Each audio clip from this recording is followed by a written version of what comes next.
பிற மாநிலங்களில் இருந்து மேற்கு வங்கத்திற்கு திரும்பும் தொழிலாளர்களுக்கு மாதம் 5,000 ரூபாய் வழங்கப்படும் என மம்தா பானர்ஜி அறிவித்துள்ளார்.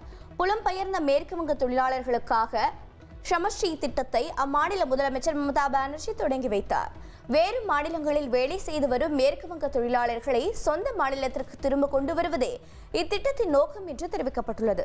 அவ்வாறு மேற்கு வங்கத்திற்கு திரும்பும் தொழிலாளர்களுக்கு மாதம் 5,000 ரூபாய் உதவித்தொகை வழங்கப்படும். இந்த உதவித்தொகையானது ஓராண்டுக்கோ அல்லது அவர்களுக்கு மேற்கு வங்கத்தில் வேலை கிடைக்கும் வரையோ வழங்கப்படும் என கூறப்பட்டுள்ளது.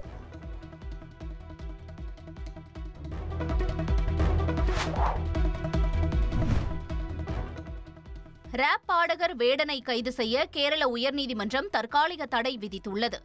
ராப் பாடகர் வேடன் தன்னை திருமணம் செய்து கொள்வதாக ஆசை வார்த்தை கூறி பலமுறை பாலியல் பலாத்காரம் செய்ததாக இளம் பெண் மருத்துவர் போலீசில் புகார் அளித்தார். இந்த புகாரின் அடிப்படையில் போலீசார் வழக்கு பதிவு செய்த நிலையில் முன்ஜாமீன் கோரி கேரள உயர்நீதிமன்றத்தில் வேடன் மனு தாக்கல் செய்தார். மனுதாரரான பெண் மருத்துவர் தரப்பு வாதம் கேட்கப்பட்டதை அடுத்து வேடன் தரப்பு வாதத்தை கேட்கும் வகையில் அவரை கைது செய்ய உயர்நீதிமன்றம் இடைக்கால தடை விதித்துள்ளது. மேலும் பரஸ்பர சம்மதத்துடன் நிகழ்ந்த உடல் உறவை பிரச்சனை ஏற்பட்ட பின் பாலியல் பலாத்காரமாக ஏற்றுக்கொள்ள முடியாது என குறிப்பிட்ட நீதிபதி கிரிமினல் ரீதியிலான இப்பிரச்சினை குறித்து கேரள முதல்வருக்கு புகார் அளிக்க வேண்டிய அவசியம் என்ன என்றும் கேள்வி எழுப்பினார்.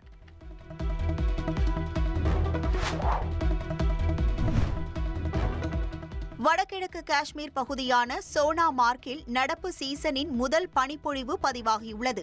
அதே நேரத்தில் காஷ்மீர் பள்ளத்தாக்கு பகுதிகளில் மழை பெய்தது. பல இடங்களில் இடைவிடாது மழை பெய்த நிலையில் கடந்த சில வாரங்களாக மேக வெடிப்பு மற்றும் கனமழை போன்ற சம்பவங்கள் நிகழ்ந்ததால் முன்னெச்சரிக்கை நடவடிக்கைகள் அங்கு துரிதப்படுத்தப்பட்டுள்ளன.